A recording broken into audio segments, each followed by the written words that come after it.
and welcome once again to Strange Planet. On this episode, a scientist's transformation from die-hard materialist and skeptic to open-minded believer in spirituality and anomalous phenomena. Fully indoctrinated into the cult of science, neuroscientist Mona Sobhani, Ph.D., aggressively defended the dogma of scientific beliefs,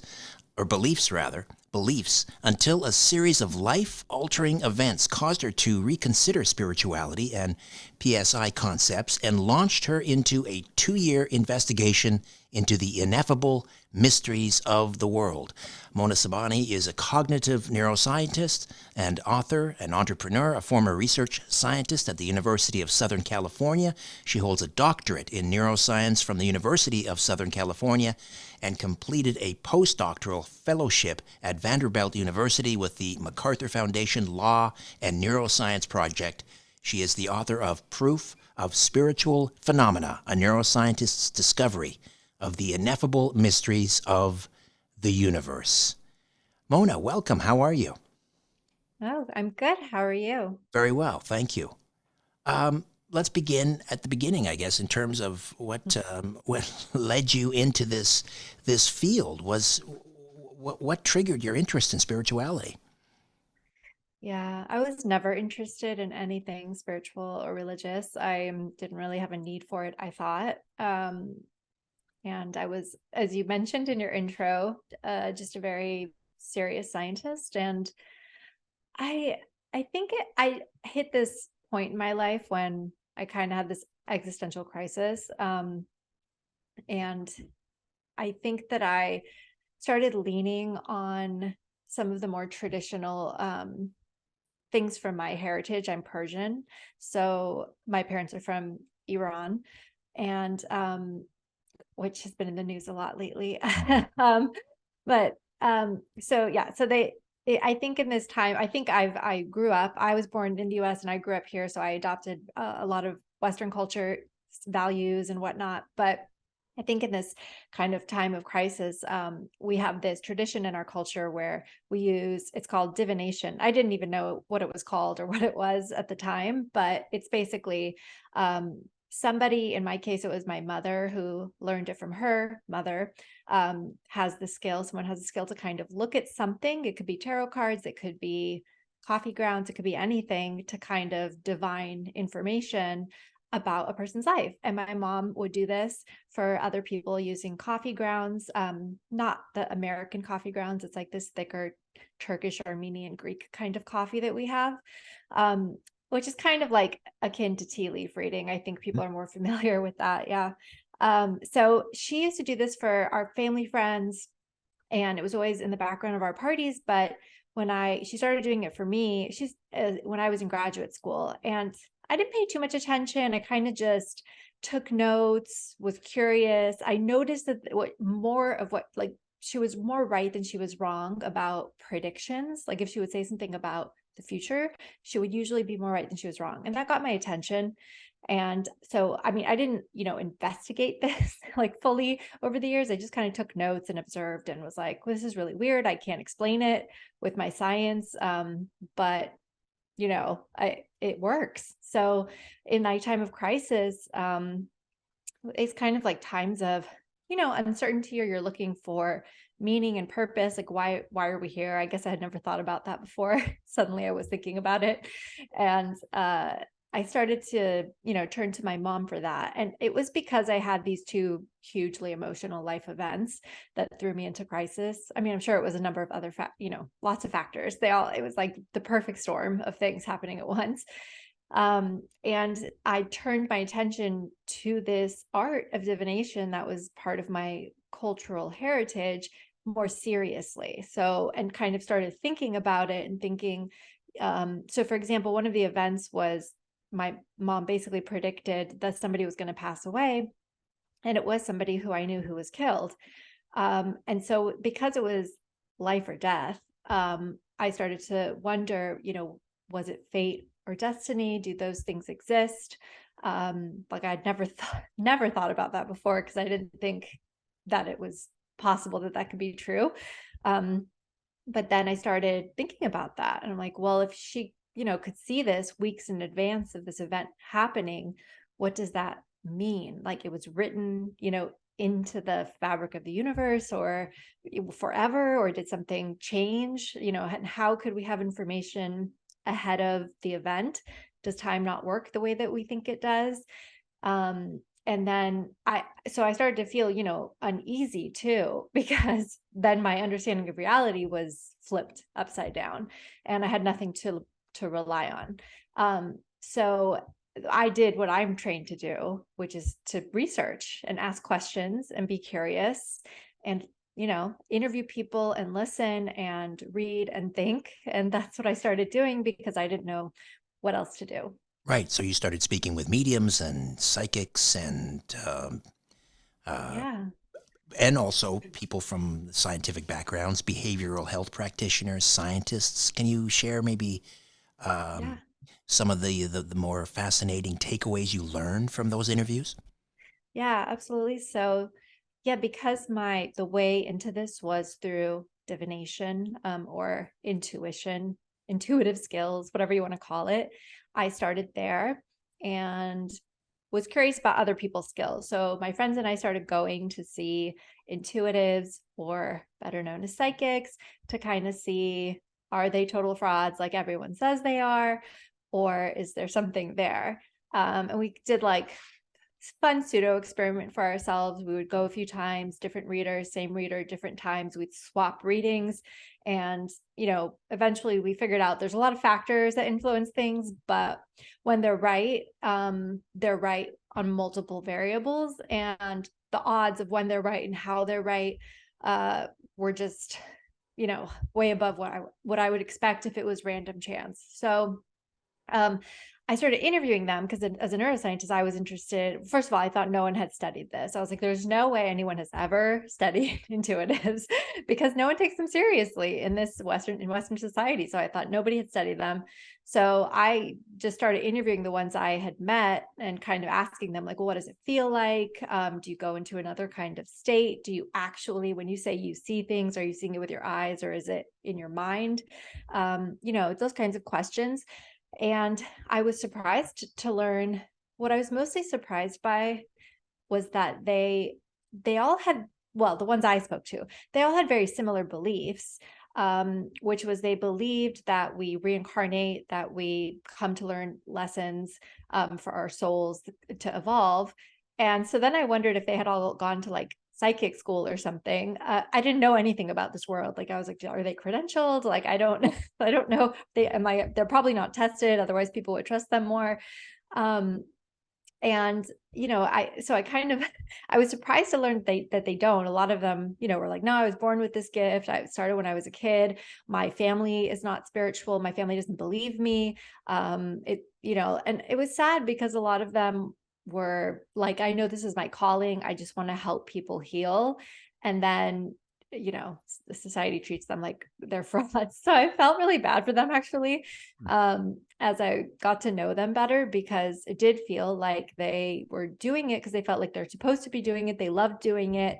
But they didn't like go to school or get certified or anything. And they didn't grow up in this environment per se. So it was a choice they made. And one that they thought they should be doing, and it wasn't always rewarded.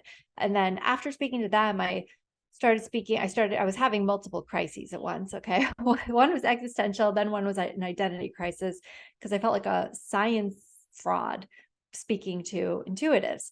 So then I started interviewing my scientist colleagues to get an idea for, have you ever thought about spirituality? Are you religious? We had never talked about these things with each other, despite the fact I had known most of them for over a decade. So I started just, asking them, like, do you believe that we may not know everything, that time doesn't work the way we think that it does, and all of them were very open-minded. I mean, I think each of them was more open-minded about certain topics, like each of them had their own, but they were all ready to admit that we don't know everything. In fact, when you get a PhD in any kind of science, you come away understanding like the extreme limitations of what science can tell you. it's what frustrates the public when scientists try to discuss their studies, because we'll be like, well, under, it's like under these very specific set of conditions, X, Y, and Z is true. But, and it's, we never prove anything. We just say things are likely to be true. And that frustrates everybody, but that is the nature of science. So yeah, so I had these fun conversations with my scientist colleagues who were like, they were all into this. Some of them went into neuroscience because they were interested in philosophy. They loved paranormal stuff. They were like, yeah, weird stuff happens all the time that we can't explain. So it was really comforting, first and foremost, I think, to You weren't alone. realize, Yeah. yeah, that I wasn't alone, and that it was perfectly normal to wonder about the mysteries of the universe. So that was nice. And then I started reaching out to, I found out that there actually had been research done on intuitives and psychic abilities. And so that led me down a whole path of reading those papers and those books, and then reaching out to the scientists themselves who had done some of those studies, and then they gave me more and more references. And so this turned into more of a, like, it was supposed to be a fun interview personal project just for me Right. to find the answers to the universe and calm myself down. But then it turned into like an actual reading research project. I started digging in, and then, because I found that the evidence was pretty strong for some of this stuff, so I was really surprised that more of us, in the mainstream science world, didn't know about them. Right. During your research and your travels, did you encounter the work of Dr. Russell Targ from the Stanford Research Institute? Yes. Yeah. So I never spoke to Dr. Targ, but I spoke to Hal Puthoff and Edward May, who were the Mm. other two physicists involved in the psychic psi phenomena or whatever research at SRI. Yeah, they were extremely helpful, and it's interesting. They both have different perspectives on what could be going on, but they had incredible stories to share. So I yeah. had the pleasure of meeting Dr. Targ a couple times and speaking with him, and he liked to say that there is more proof for psychic ability than there is that bear cures headaches. What do you think of that statement? Do you agree? Yeah, I know exactly what statistic he's talking about. I think I actually put it in my book. Yeah, so when I went to write the book, I wanted to, a lot of the things that I read were citing each other or like the same old sources. And so I went to the literature actually to do a similar analysis of what he's saying. What he's referring to is that the effect size, like how the effect size of psychic phenomena is higher than that of aspirin. So I went to the literature to, because there's been a recent like review published about a lot of these studies, so it prints their effect sizes. So I went to the literature to find effect sizes for other things like drugs, pharmaceutical drugs for depression, for diabetes, for blood pressure, whatever, all these various ones. And I found for most of them, and it depends on the psychic, the exact phenomena you're looking at, but that, yeah, they were either as high or higher or slightly lower than a lot of drugs that we, are approved for clinical efficacy that the general public uses. So, and I always say, there's been another analysis done for neuroscience and psychological research, and it shows that like if you can always disprove a study, like you could find something wrong with any study. And the same is true for psychic phenomena studies, but you can get fancy with the statistics.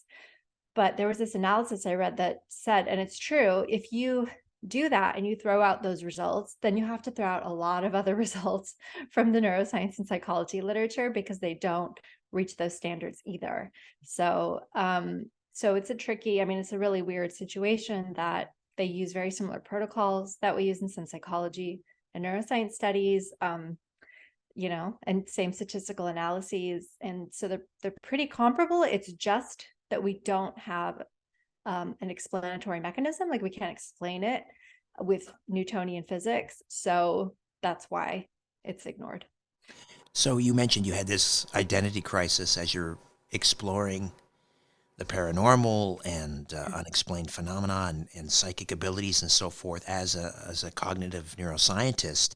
I mean, was that intensifying the more that you learned about the evidence for things like psychic ability? Did that cause cognitive dissonance for a cognitive neuroscientist? And how did you deal with that? Yeah. Yep. That's some of what I write about in the book actually is there were I read a lot of books about the evidence. There were so many books about the evidence. There's no shortage of books and papers about the evidence. So, when I thought about, in the end, should I write a book or not, or what's interesting about my journey? I mean, for me, it was that I really was not likely to go through this. By like, if you wouldn't have been able to guess this beforehand. And I think that the difficulty of that journey is kind of what's interesting, because it was really hard for me. And I think that some of us, or maybe, I don't know. I don't know what the general consensus is in the public about how easy or hard it is to change beliefs, but I think we think it's pretty hard, and it is pretty hard. But I also think that we think that if we're presented with the right evidence, that we will change our minds. And I wanted to tell people that that's true, but it's really hard. Really, really hard. So, like, when I read the scientific studies, which are in the language that I understand, right? I'm a scientist. I need scientific evidence. I want effect sizes. I want to know the p values. Even though I had those papers, it was still hard for me. And even though I had personal experience, right? I had all these readings, my mother, it was still difficult to say I believed it out loud, to actually believe it. Like, I would wake up every morning and think to myself, you've been fooled. You're stupid. You missed something. You didn't scrutinize the studies well enough. You misinterpreted all those readings. You created meaning out of them because you wanted to, because these are all the narratives they teach you when you train to be a scientist. Right, So confirmation bias and yes, things like confirmation that. bias. Yeah. Mhm. So those kept coming up. I mean, it took, and I should have known this, like, as a neuroscientist, I know it takes a long time to rewire your brain. It takes a long time to overcome beliefs, to change behavior. It's not overnight. It rarely ever is. It's like the rarest of behavioral change techniques can Right. change you Is that like overnight. self-preservation because you had invested so much of your life in this, the study of neuroscience, and you are a scientist. Yes. So Yeah. for So, that, all of a sudden, you know, um, it's self-preservation, isn't it? yes, exactly. Which took me a while to realize that. Probably because I was just spinning around in circles. But yes, eventually I realized it's because, well, and someone had to tell me. I met this psychologist, and I was like, just tell me what's wrong with me. And he was like, it's because it's your identity, and you've tied your value, how valuable you think you are, to your identity. And for whatever reason, you think that, being a scientist makes you valuable, and your self-worth is tied to it. And so and he's like, and for some other reason, you think that, like, believing in this stuff or believing in spirituality makes you not a scientist. And so he kind of laid out the beliefs for me so I could go tackle each one. So I had to go, yeah, kind of investigate each one of those. Mona, we're going to take a quick time out. We'll come back, and I want to find out at what point, if there was a moment, I don't know, a piece of data, a piece of evidence where you started to move away, or maybe completely broke loose from this idea of a random, meaningless universe to one that has inherent meaning and a mystical, spiritual dimension. Back with more right here on Strange Planet. What would it feel like to reclaim your health, your vitality, to sleep deeply, to live fully, to address health at the root, at the cellular level, so that your body can detect damage where you have it? Imagine living younger, longer, having the energy to do what you want to do when you want to do it. Discomfort fading away. ASEA Redox Supplement harnesses the power of your body to heal itself, giving you the ability to power your potential. This is one of the most profound health, athletic, and anti-aging discoveries of our lifetime, and we need the world to know about it. If you want to learn more about ASEA, visit strangeplanet.teamasea.com, strangeplanet.teamasea.com, and be sure to text or call my colleague and friend Lynn at 443-254-6900. 6024. 443-254-6024 to order or for additional information. ASEA Redox Supplement. It's truly wellness redefined. And we're back with Mona Sobhani, cognitive neuroscientist and the author of Proof of Spiritual Phenomena, a neuroscientist's discovery of the ineffable mysteries of the universe, and that little stinger coming back, redefining reality. I guess that's what you had to do. But when was there an aha moment when you decided the universe is not random, it's not meaningless, it has inherent meaning? Yeah. It took a while. I mean, I would say that I write this. It's like a fun anecdote in the book, but I do think it was a turning point for me, as weird as it sounds.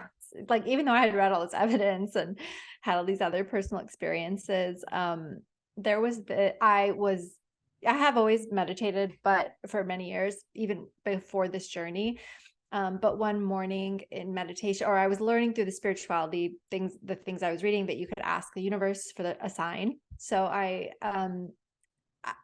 had been asking, but I would keep forgetting the sign that I chose because I wasn't used to doing this. So one morning I thought, okay, like it was one of those points where I was like, I'm really going to dig into this, like even further. Like it was a commitment point, a decision point for me. And I thought, in meditation, I asked the universe, okay, if I'm supposed to go down this road, you need to give me a sign, and it needs to be a really big sign. I'm not going to choose it since I forget. Like I can't think of what a big sign would be. It has to be something that I can't miss, and that is obviously meaningful to me and obviously meaningful to this journey. And so 2 nights later, I didn't tell this story, but in some roundabout random way, Chelsea Handler had a book and a podcast. And then in her podcast, she interviewed Laura Lynn Jackson, a psychic medium. And I heard that interview. It's like the podcast interview that changed my life, before all of the actual like research started, before my project started. This was totally random, before I was listening to anything spiritual or reading anything spiritual. I heard that podcast interview, and it got me interested, and it got me thinking more deeply about the spiritual framework that psychics and intuitives believe in, and whether it's true or not. And so fast forward back to my asking the universe for a sign. 2 nights later, after I asked in my meditation, I was going to a friend's birthday dinner in Santa Monica in LA. And I was in an Uber on the way over, and my friends called me and they're like, where are you? Are you far from the restaurant? Like, when are you going to get here? I was like, oh, I'm like 5 minutes away, guys, calm down. And they're like, no, like you have to get here right now. You're never going to believe who's here. Chelsea Handler. Chelsea Handler was at dinner. And so I got there, and she was there with like her friends and family. And I was I was like mentally not present at dinner at all, because I was just staring at her table like, oh my God, I cannot believe this. But there was so much meaning in that moment for me. Like it felt like the universe was talking to me, and yes, I live in LA, but I've never seen Chelsea Handler, like the timing of it was so incredible. It was crazy. So that one really shook me. I mean, I don't think I even told my friends that night, because I was processing. I was like, what's happening? This is so weird. Like, did the universe actually hear me and give me a sign? Like, does this mean I have to keep going down this road? So it was really interesting. But yeah, and then I thought, well, these are the moments. These are the moments that make life. So, we've known, what, 90 years. I mean, they've studied particles in a lab, and scientists realized that, a particle has locality and it can be measured, when it's being observed, and when it's not being observed, it behaves like a wave and exists in this kind of an infinite field of potentiality. And I mean, as a scientist, I mean, we've known this, but we've never sort of taken it to the next step. What are the implications of that? I mean, we're particles, so we only have locality and can be measured when we're being observed. And so what is, I know it's a big question, but what do we make of all that? Yeah. The problem is that And I think this is hope maybe changing a little, but part of the problem is that that's quantum, what you're talking about is quantum physics. And then the rest of what we base a lot of our technology and a world on is Newtonian physics. And they're at two different scales. So like Newtonian physics is, I can drop a ball, it'll fall to the ground, that's gravity, we can measure mass. And then quantum it's such smaller scale. And it requires very specific conditions that normally are not your everyday, like they usually require very cold temperatures, so not temperatures that you find like in your normal everyday thing. So these two actually, like theoretically, I'm sure and a lot of your listeners know, but they're not that they're incompatible with each other, but nobody has bridged these two fields together yet. Like everyone's looking for the theory of everything. Mhm. So I think that we've just tended to focus more on Newtonian physics because it's been the most useful to us. And because we have been able to bridge quantum, I think people don't bother and anytime anyone uses that as an explanation for anything, people will be like, well, quantum physics doesn't scale or whatever. But I will say there is a field called quantum biology, which is starting to look at these processes in natural systems. And for example, in birds, they use some sort of quantum mechanism that allows them to actually see the Earth's magnetic field. And that's how they can fly in certain directions. And I know there's a few other examples. I actually put them in my book because I was really interested in them. But so I think there's this emerging field of quantum biology that's starting to show that like these processes are not, only likely to happen under extremely cold or whatever isolated laboratory conditions, that they happen in all the time in natural systems. So maybe it'll become more acceptable. But I hear you. I was thinking about that the other day because like a lot of people like to dismiss people who extrapolate the theory up, but it's not, I don't think it's a huge leap to do that personally. Well, it got me to thinking, the Schrodinger cat. Are we all Schrodinger cats? We're, Yeah. we're both living and dead, and what does then that mean about physical death? Mhm. Yeah. Well, we don't know. We But I do not. agree. We should be studying it more and trying to bridge the two fields together and looking at different kinds of evidence from human experience in other fields of knowledge instead of just physics, I think could help explain a lot. Well, what are the implications when of the scientific materialist paradigm ignoring this spiritual dimension to the universe? Yeah, I was reading about I mean there's many, right? If we don't understand our reality fully, then how can we engage with it in the most optimal way? We can't if we don't understand it, right? Um, if there are certain, laws and principles and forces that we could be in better alignment with or leverage better, but we just don't know about them because whatever they don't align with materialism, then we're missing out. I think also when it comes to the issue, I was reading about this, and so I'll just say it, but I didn't think of this on my own. Um, but when it comes to the issue of survival, of whether your consciousness survives death or not, I think that people who believe in that, approach death in a very different way. And I think Western culture is very ashamed and frightened of death. And even though it's a very basic part of life, it's kind of like severed from us and looked at with fear, which is a terrible way to live. So Yes, yes. It wasn't it's always that way in the West. I mean, we used to have a front parlor. That's where right. funerals were held, and Yeah. people would help prepare the body. I mean, that still exists, obviously, in the East. Mhm. But yeah, we've like so many aspects of society, we've sort of farmed that off, and it's Yeah. now a very antiseptic kind of. Um, yeah, it's very cold, and you're right. We fear death. It can Yeah. be a beautiful thing as well. Yeah, and I think that if, I mean, yeah, we don't even have to believe in survival. We could just begin with starting to accept it and incorporating into our culture more. But I do think that there's some, you know, I don't think there's hardcore evidence for survival, but I think there's enough to get curious. And anyway, that's what most spirituality and religion is about. It's about faith. So I think that, but having a belief though in survival, it provides a lot of comfort. And I think there's been studies that show this, and especially definitely with the psychedelic studies or any kind of mystical experience that people have where they experience becoming one with the universe and they say like, I feel like I know what it is to die and I'm not afraid anymore. That is extremely powerful, but not only that, it has measurable effects on the change in behavior. It changes people's personalities, it changes their behavior, it changes their outlooks on life, their well-being. These are all metrics we measure in the lab, and they improve on all of those things.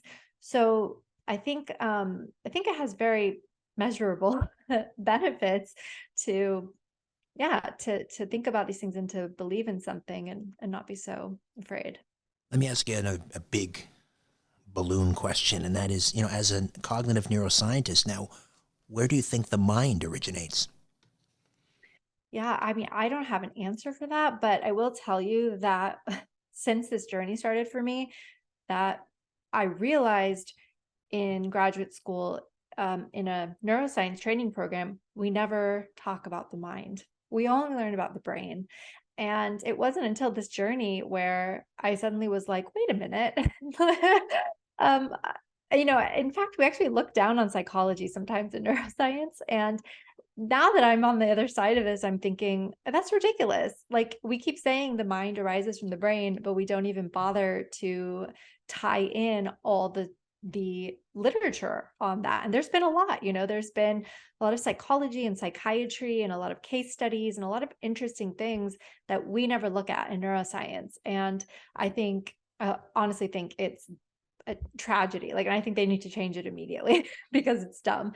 But I do think and the reason I'm bringing that up is just because as I've been doing reading about, from the 1800s and 1900s, all these great thinkers who have been thinking about mind versus brain and consciousness and all of these things, there's a lot of interesting questions. No one has the answer, but there's a lot of interesting questions that we should be thinking about more seriously, because I just think modern day neuroscience tends to look at the mind as like a nuisance. Nuisance. Like this is an annoying thing we have to explain if someone asks, but that's not what's really important. What's really important is, how your eyes perceive and how your brain translates it into a picture or whatever. The questions are always more important, I think, than the answers often. Yeah. We'll take another time out. Stay with us. What would it feel like to reclaim your health, your vitality, to sleep deeply, to live fully, to address health at the root, at the cellular level, so that your body can detect damage where you have it? Imagine living younger, longer, having the energy to do what you want to do when you want to do it. Discomfort fading away.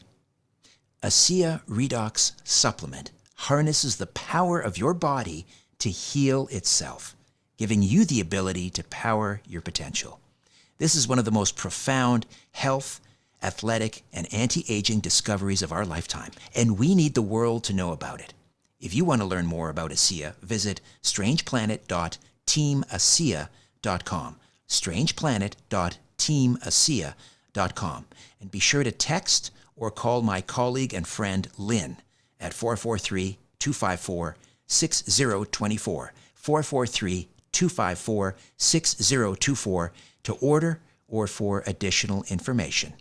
ASEA Redox Supplement. It's truly wellness redefined. And we are back with Mona Sobhani, Ph.D., cognitive neuroscientist and author of Proof of Spiritual Phenomena, a neuroscientist's discovery of the ineffable mysteries of the universe.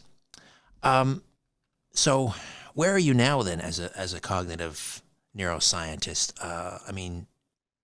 Once you've gone down this rabbit hole, as they say, nothing is ever the same. You can't really come back as the same person. So how do you approach cognitive neuroscience now as someone who has, dipped a toe into spirituality? Yeah. Well, I I wasn't doing, I used to do neuroimaging work, so brain scans. And I haven't been doing that work for many years anyway, because I had already become sort of disenchanted with the limits of that method anyway. So I was working in a different kind of research, but and since then I've I've moved away from doing the actual research myself and into consulting for people who do it. But I do, and it is interesting to go back into the literature. I mean, I'm one of those people who's always thinking about how we can do things better.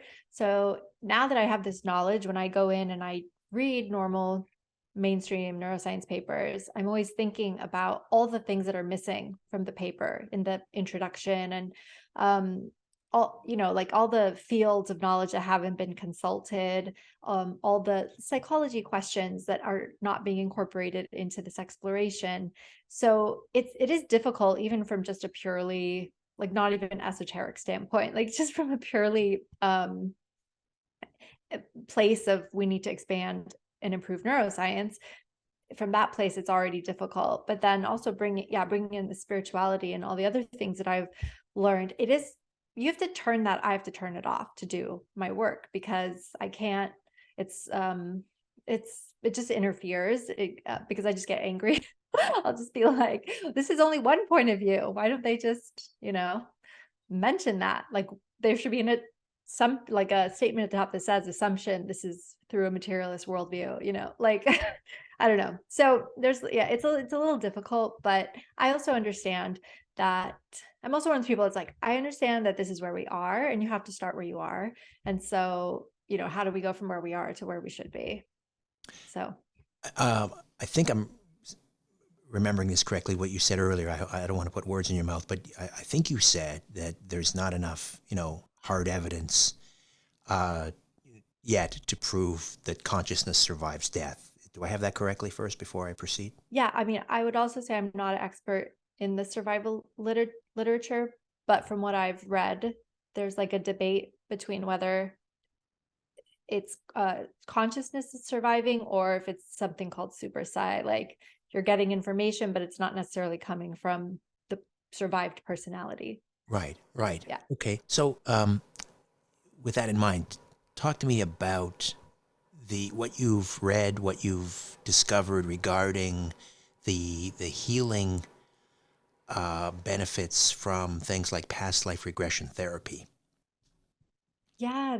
That was one of the things I encountered and loved, and that kind of helped drive me down this road of exploration, actually, because in addition to the philosophical questions and just like, about spirituality, like, is there other dimensions? Is there meaning to life? In addition to that, along the way, I learned that a lot of these altered states of consciousness, such as past life regression or psychedelics or breath work, I found that they were extremely healing. Like, there was a good amount of, it may not be, whatever, the percentages don't matter, but there's a good amount of healing. Sorry, I'm like going into science mode with the like, let me tell you the effect size. Anyway, for all of them, there's a good amount of healing above chance level for them. Healing, like, emotional or interpersonal or physical issues that you have, and the range of those healings is what caught my attention, which I thought it was really interesting. And so, just for example, right, past life regression, you go into this relaxed, regressed state, and you retell this story. Basically, is what you're doing. You're telling a story, and whatever, you could be recounting the story of how a spear was thrown into your back, and then you wake up, and over the next day or weeks, this chronic pain that you've had in your back heals itself. I mean, that's really interesting to me. But there were other, emotional stories. And so that was one of the things actually kept driving me back and back to this entire literature, because I just thought, how weird, because we, in more mainstream science, we would, from my starting point was like, that's ridiculous. Okay, that's just placebo. Okay, that's just an exceptional anecdote or an exceptional case. But then when I dug in, I found that there were thousands of these cases from multiple practitioners, And so it was like a full-blown phenomena. And I just was, again, like, what a field that neuroscience should look at, because what is that telling you? I mean, despite whatever's going on in the brain, something's going on with the mind and in the interaction between the person and the therapist. And, or maybe you're tapping into a field and healing something energetically in your soul. Like, who the hell knows what's going on? But it's really interesting and it works, more importantly. Right. So, yeah. I've witnessed a number, maybe a dozen past life regressions, and I don't believe, I'm not someone who believes in reincarnation, and yet I have seen people while they're in this meditative state or relaxed or hypnotic state start to speak in not a foreign language, but a foreign accent, a very credible foreign accent, have knowledge of, let's say, the topography of a particular region in northern England, the history and so forth that they didn't have, or at least they claim they didn't have prior. So Right. Yeah. there's definitely something happening there. Yeah. There's been a few practitioners who have tried to study this in a more systematic way, and they've published a few. I've read some of those papers, but yeah, they've looked at things like that. And it's like, really, the odds of like these number of people, like you said, having knowledge about places they've never been. And a lot of this research was done back in like the 70s and 80s. I mean, it's still ongoing, but some of the original research. And so, the internet wasn't around then. People didn't have as much access to information as they do now. So, TV had like 3 channels. Right. So The near-death experience. What are your thoughts? What did you discover? What really maybe blew your mind with regards to NDEs? I'm like, I know this, I'm not that into NDEs, but I don't know why. But I do love the stories. I just think they're very difficult to prove, but I do love the stories where this is what kills me about NDEs is people get caught up arguing about if the brain was flatlined, if how long that, like, and all those stupid details. And it's like, right now we cannot say for sure when your memory happened. So it could have, we can't say whether it happened and then you passed out and then when you came back you kept the memory. Those are like not interesting arguments to me. But I do think what's interesting is when people tell the story of, like, not even in the operating room, but when their consciousness is somewhere else. Like, I just heard this great one.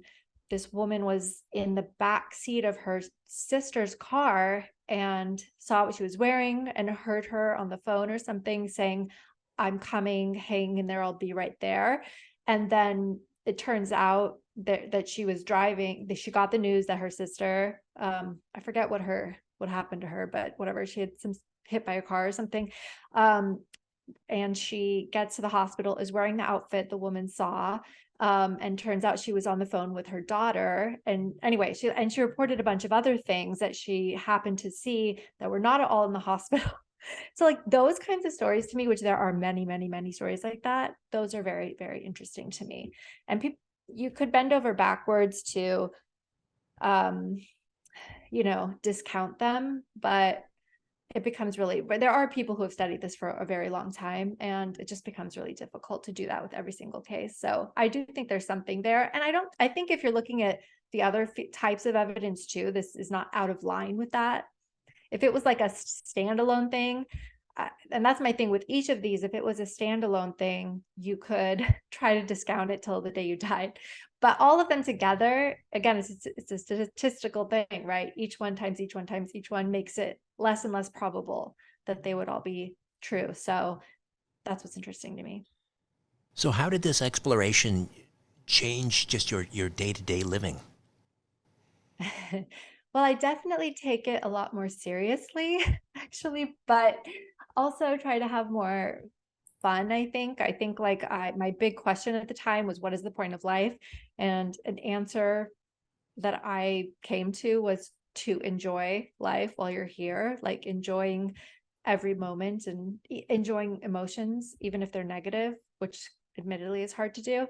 But that significantly changed me. And I think the perspective, again, with spirituality and stuff, it's like we don't know. We just don't know what's true or not. But I do think that I used to think because we don't know, you shouldn't believe. That was my science training. And I don't think that's true anymore. I think that you should believe in whatever will make your life experience better. I mean, as long as it doesn't hurt anyone else.